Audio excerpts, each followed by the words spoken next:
В столице Таджикистана проходят совещания с участием представителей местных властей и правоохранительных ведомств, а также имам-хатыбов столичных мечетей. Об этом нашей редакции стало известно от собственного источника в Душанбе, пожелавшего остаться анонимным. Согласно поступившей информации, на собрании обсуждались темпы роста количества жителей столицы, посещающих мечети не только во время пятничной молитвы, но и во время ежедневных пятикратных молитв. Было озвучено, что данная тенденция очень беспокоит власти страны.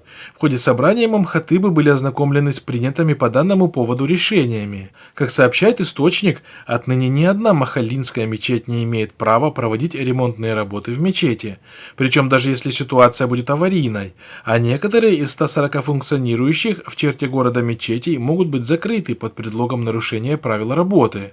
Кроме того, отныне в мечети нельзя будет заходить с сумкой, пакетом или чем-то подобным. Вместе с тем на совещании было озвучено решение об ужесточении контроля за прихожанами мечетей, в том числе посредством видеокамер. Причем особую озабоченность представители власти высказали по поводу молодежи, которая стремится в мечети, несмотря на все меры, уже предпринимаемые режимом по этому поводу.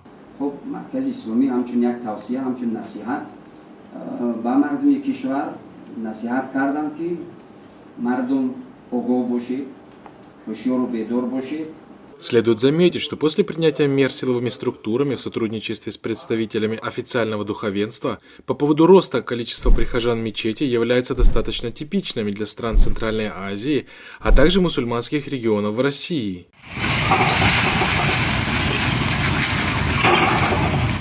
Эксперты отмечают, что, как бы это парадоксально ни звучало, является обычной практикой ежемесячные встречи имама той или иной мечети с курирующим его сотрудником спецслужб с отчетом о проделанной работе по уменьшению количества прихожан и отвращению людей от соблюдения религии.